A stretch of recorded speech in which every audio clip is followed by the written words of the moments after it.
একটা ধনী লোক একটা গরিব লোককে ওর খৈলানের দেখাশোনা করার জন্য একটা চাকর রেখেছে মাইনাতে 10,000 টাকা করে দিয়ে। এবার ওকে খৈলানের মালিক করেছে। এবার মালিক কিন্তু লক করে একটা সিসি ক্যামেরা টিভি ফিট করে রেখেছে ওখানে, যে কি কি হচ্ছে আমি সব দেখবো। সাপোজ দ্যাট একটা দোকানই করেছে, মালিকের দোকান আছে, দোকানে লোকটাকে ভাড়াই বসিয়েছে আর সিসি ক্যামেরা টিভি লাগা আছে, মালিক মোবাইলে কানেক্ট করে রেখেছে, বাড়ি থেকেই সব দেখতে পাচ্ছে যে আমার চাকর চুরি করে করে নুঙ্গি বিক্রি করছে, চুরি করে করে মাল বিক্রি করছে, মালিক সব জানছে। কিন্তু তারপরে মালিক কিচ্ছু বলে না, মালিক কিচ্ছু বলে না, যে থাম একদিন বুঝতে পারবি। এবার জেনে গেল যে মালিক সিসি ক্যামেরা ফুটেজ চেক করলে মালিক সব ধরা পড়বো, তার সত্ত্বেও লোকটা চুরি করেছে। এবার বলুন ওকে তারপরে যে ধরা পড়ার পরে মালিক কইছে, খুব কিন্তু ভক্ত মালিক, ওই মালিকের ছেলেটা মালিকের প্রতি, মালিক ছেলেটার প্রতি খুব ভালো রাখে, সহানুভূতি রাখে, যে জায়গা দেখছি কবে নিজের ভুলটা স্বীকার করছে কিনা। যদি এখনো জেনে নিয়েছি, যদি নিজের ভুল স্বীকার করে নে তোকে বাদ দিব না, ওকে চাকরিতে রেখেই দেবো। কিন্তু দেখলেন যে না, এখনো ভুল স্বীকার করতে রাজি নেই, বাধ্য হয়ে তখন সবকে খুলে দিয়ে এক এক করে দেখিয়ে দিয়ে বলছে, আমি মনে ভাবিস না আমি কিছু দেখিনি, আমার মোবাইলে সব কানেক্ট করা আছে, সিসিটিভি ক্যামেরা এখানে ফিট আছে, আমি সব জানি। এবার লোকটা ধরা পড়ে গেল। আমার বন্ধুরা, এবার লোকটাকে যখন দেখেছে ধরা পড়ে গেছি আর বাঁচবো না, লোকটা লেগেছে পালাইতে পালাইতে পালাতে পালাতে, এবার পালিয়েই যাচ্ছে। বন্ধু আমার, লোকটা ওর নজর থেকে ছুপিয়ে গেল, লোকটার এবার কেস করেছে, একে ধরার জন্য পুলিশ দিয়ে আবার লাগিয়েছে, এখান থেকে পালিয়ে দিল্লি, দিল্লি থেকে পাটনা, এই করতে করতে করতে কিছুদিন বাঁচতে পারবে কিনা, কিন্তু তারপরে ধরা পড়বে। আমার বন্ধুরা, আপনাকে আমি যেটা বুঝাইতে চাইছি, একটা চোরকে ধরার জন্য, একটা চোরকে ধরার জন্য দুনিয়ার সরকারের হতে পারে 10টার জায়গায় 100টাও পুলিশ লাগতে পারে, 100টাও দারোগা লাগতে পারে, কিন্তু আল্লাহর সমস্ত বান্দাকে, আদমের পৃথিবীর জমিনে যত আওলাদ আছে আদমের, সমস্তকে ধরার জন্য আল্লাহ একটাই দারোগা নিয়োগ করেছেন, আল্লাহ একটাই দারোগাকে রেখেছেন, তার নাম হলো মালাকুল মউত। তার কাছ থেকে উদ্ধার নাই, কোথাও যে বাঁচতে পারবে না। কিরকম একটা উদাহরণ দিচ্ছি, কেতাবের কথা লয়, কিরকম, আর এটা হবেও না, খালি বুঝা বললে কথাটা বলছি। একটা শিয়াল টাকা ধার লেছে জমিনের কাছে, এগুলো টাকা জমিনের কাছে নাই, খালি কথাটা বুঝার লেগে কথাটা বলছি, যে একটা শিয়াল টাকা ধার লেছে জমিনের কাছে। এবার মনে মনে ফুলছে যে দিব না, লক করে পালিয়ে গেছে এখান থেকে, কোনঠে, এ জঙ্গল থেকে ওই জঙ্গল, কি আর আমাকে খুঁজে পাবে না, টাকা আর দিব না। এবার বলেন তো, ওখানে যে যেমনি জমিনে খাড়ো হয়েছে পালাইতে পালাইতে, ফের জমিন কইছে এই টাকা দে, ফের লেগেছে পালাইতে, টাকা দিব না, পালাতে পালাতে পাটনা পালিয়ে যাক, পাটনার জমিতে যে যেমনি একটু শ্বাসলে হাঁপতে হাঁপতে শ্বাস নিয়েছে, ফের তলহনে জমি কইছে টাকা দে। আচ্ছা বলেন তো, এর পালিয়ে কোনো লাভ হলো? হবে না। আমার বন্ধুরা, আল্লাহ রাব্বুল আলামিন এমন একজন দারোগা নিয়োগ করেছে, এই দারোগার হাত থেকে কাউরের ছাড়ে নাই, এর কাছ থেকে কেউ বাঁচতে পারবে না। আর এমন দারোগা দুনিয়ার দারোগার চাইতে অনেক শক্ত, দুনিয়ার দারোগার চাইতে নির্ভয়, দুনিয়ার দারোগার চাইতে শক্তিশালী। ও বন্ধু, দুনিয়াতে যদি একটা মানুষ ভুল করে, সরকারে যদি তাকে ধরতে গেলে তার 10টা 20টা তাকে দারোগা লাগাতে হয়, তারপরও দারোগা বেশি টাকা পেলে তাকে টাকার লোভে ছেড়ে দেয়। কোন জায়গাতে যদি সরকারের কোন নেতার দাবাও পড়ে যায়, ছেড়ে দেয়, দেয় না। মুখিয়ার বেটা চুরি করেছে, এবং মুখিয়ার বেটা চুরি করেছে, বদমাশি করেছে, ওকে ধরে লেগেছে, ধরে নিয়ে থানাতে পৌঁছে নিয়ে মুখিয়ে ভক করে एमएलए के फोन লাগিয়ে দিয়েছে, দেখেছে सर आप तो जानते हैं मेरा बेटा थोड़ा सा ये है, नटखट है, बदमाशी तो थोड़ा सा करता है, लेकिन बेटा तो आखिर है, क्या करेंगे अब, थोड़ा बोलिए ना। एबार एमएलए भोग करे फोन टा लगे, अरे तुम चुप रहो सब ठीक हो जाएगा। फोन टा लगे कुछ हेलो के कुछ, हाँ हेलो के बोला तनी जी? कुछ अरे हम एमएलए बोलत हई। ए दारोगा तारा के पता बा तू केकरा के अरेस्ट कर ले बड़ा? वो मुखिया जी के लइका बा, जल्दी से छोड़ दा ना तो तोहर नौकरी भाड़ में जाई। अब नौकरी के भाई अब सबके चिंता बा, काहे के पेट चलेला। अब नौकरी बचावे खातिर छोड़े के न पड़ी, छोड़े के न पड़ी। तो दुनियार दारोगा के डर আছে नौकरी বাঁচাইবার, দুনিয়ার দারোগা के डर আছে মায়ের খাওয়ার, দুনিয়ার দারোগা কাছে চলবে। কিন্তু আল্লাহর দারোগা এমন দারোগা এই আজরাইল মালাকুল মত, যার ভিতরে কাউরের ভয় নাই, যার ওপরে কাউরের দাবাও চলে না, এমন একজন দারোগা। যদি ভয় থাকতো মুসার থাপ্পড় খাওয়ার পরে আর কাউরের কাছে যেত না। মনে আছে? এই দারোগাকে পাঠা হলো মুসাকে ধরতে। কাকে? মুসা আলাইহিস সালামকে ধরতে। যেমনই যে বলেছে ধরতে এসেছি মানে জান কবজ করতে এসেছি। একটা সব চড় একবারে উঠিয়া আজ মালাকুল মতের একটা চড় করতে করতে আল্লাহকে যে কইছে আল্লাহ আল্লাহ আল্লাহ তো সবই দেখছেন, তারপর যে দেখ কি বলছে। কি হলো? কইছে আল্লাহ এমন লোকের কার জান কবজ করতে পাঠাইছেন মাবুদ, লা ইউরিদুল মউত, লোকটা তো মরতেই চাই না। আল্লাহ বলেন আবার যাও। दुनियार दारोगा जो मार खा सके हम ना जाएंगे सर हम नहीं जाएंगे, दूसरा दारोगा को भेजिए। এবারে বলছেন যাও মুসার কাছে, আর মুসাকে গিয়া বলো বে তো মুসারকে বলবে তার হাতটা একটা বলদের পিঠে রাখবে, বেমাগত ইয়াদা ইয়াদা কালা মাতানে থর, একটা বলদের পিঠের উপরে থাবা রাখবে।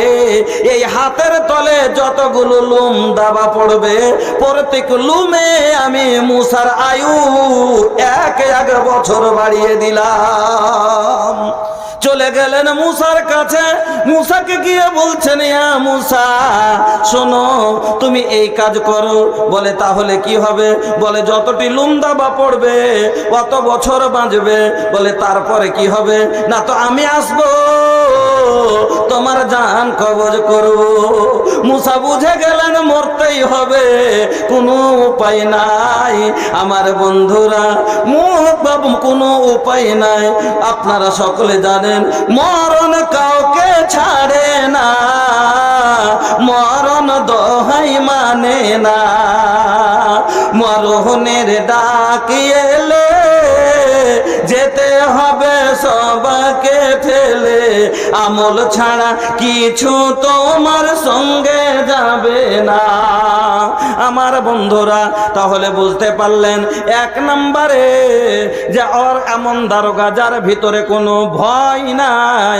যদি ভয় থাকতো তাহলে পারে আল্লাহ রে আল্লাহ, তাহলে যে নিজকে আনা রাব্বুকুমুল আলা বলেছিল তার কাছে যেতে পারতো না। যে নিজকে রব বলে দাবা করেছে তার হলকে হাত দিতে ছাড়েনি। ও বন্ধু দুনিয়ার দারোগা যদি এমএলএ কে দেখে লাই ডরে নিজে আগেই বলবে সারচা দিয়ে, কিন্তু হাত লাগাইতে পারবে না। কিন্তু যে নিজকে রব বলেছে, ফেরাউন বলেছে আনা রাব্বুকুমুল আলা, তাকেও হলক ধরেছে, তাকেও ছেড়ে দেননি। আমার বন্ধু এমন দারোগার দারোগা যার ভিতরে কোনো মায়া নাই।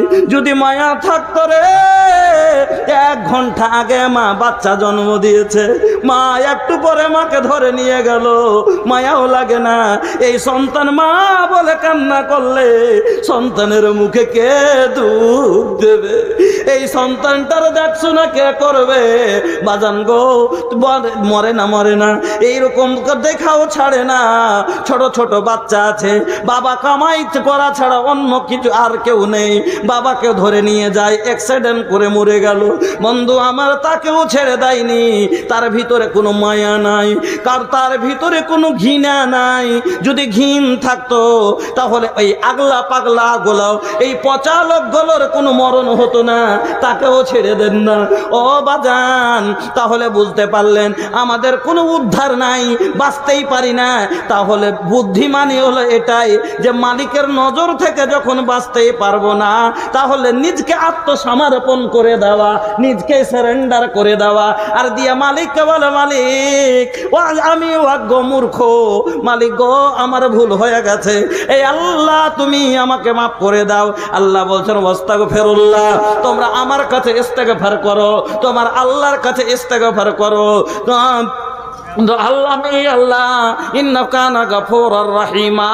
নিঃসন্দেহে তোমার আল্লাহ হলেন গফুরুর রহিম, দয়ালু দয়াবান, তোমাদের ক্ষমা করে দিবেন।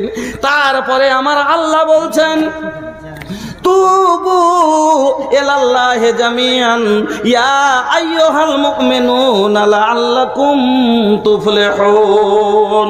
আল্লাহ রাব্বুল আলামিন বলেন তুবু ইলাল্লাহি, তোমরা সবাই আল্লাহর কাছে তওবা করো, একজোট হয়ে তোমরা আল্লাহর কাছে তওবা করো। তুবু ইলাল্লাহি জামিআন ইয়া আইয়ুহাল মুমিনুন, এ মুমিনের দলেরা, ও মুমিনেরা শোনো, তোমরা তোমার আল্লাহর কাছে তওবা করো, এমন ভাবে তওবা করো, ইস্তেগফার করো, লাআল্লাকুম তুফলিহুন, যাতে তুমি কামিয়াব হয়ে যাও। কথা বুঝবেন খুব সুন্দর করে। আল্লাহ এখানে বললেন তোমরা এমন ভাবে তওবা করো যাতে কামিয়াব হয়ে যাও। আচ্ছা, তওবা করলে মানুষ কিভাবে কামিয়াব হয়? আসুন কথাটাকে ফুটিয়ে বোঝাই ভালো করে। তওবা করলে আমি তো কিভাবে কামিয়াব হলাম? একটা লোক 99টা গুনাহ করেছে। খুব যে 10টা কথা বলবো খুব গুরুত্ব দিয়ে শুনবেন। একটা লোক 99টা, আর আপনি ভাইরাও ই তো বিহার বানা, हाँ तो हमार जबान तो रवा लोग के बहुत बड़े नीक लगी। हाँ काहे के राउर जबान और हमार जबान एकदम एक के जबान बा। हमनी के एकदम का लोग का कहता कि भटिया है। हाँ तो अपनार भाषा हमारे भाषा एक बार सेम भाषा, আমরা সব যেটা বাংলা বলি একবারে চাষা বাংলা। হ্যাঁ, আপনার ভাষা আমার ভাষা একবারে সেম, কোনো অসুবিধা নাই শুনতে আর বুঝতে। তাহলে বলছিলাম যে কথা চারটা ভালো করে শুনবেন। আল্লাহ বলছেন এমনভাবে তওবা করো যাতে কামিয়াব হয়ে যাও। তওবা করলে কেমন মানুষ কামিয়াব হয় কথাটা বুঝে নেবেন। একটা লোক 99টা গুনাহ করেছে। কয়টা? 99টা। একটা মাত্র নেকি করেছে। এবার বলেন দাড়ির দুটো পাল্লা, দাড়ির দুটো পাল্লা, এক পাল্লাই এক পাল্লাই 99, ভারী কোন একদিকে 900 গ্রাম, একদিকে 100 গ্রাম, ভারী কোন দিক হবে? 900 গ্রাম। এবার বলেন দাড়ির পাল্লাতে, এবার দাড়ির মধ্যে কিন্তু ভাই 3 প্রকারের দাড়ি আপনাকে আমি দুনিয়াতে দেখাবো। সব দাড়ি এক নয়, আপনাকে দাড়ি কয়েকটা দেখাচ্ছি, ভালো করে বুঝবেন। একটা বড় ধরনের দাড়ি পাল্লা হয় আমাদের বাড়িতে গ্রামে, যাতে বড় বড় পাটের বোঝা আর ধানের বস্তা, ভুট্টার বস্তা মাপা হয়, হয় না? বোরা মাপা হয় যেগুলো, এই দাড়ি পাল্লা একটা, এই ওজনটা, এই তারাজুটা, এই মিজানটা, এর ওজনটা কতখানি ঠিক না বে ঠিক?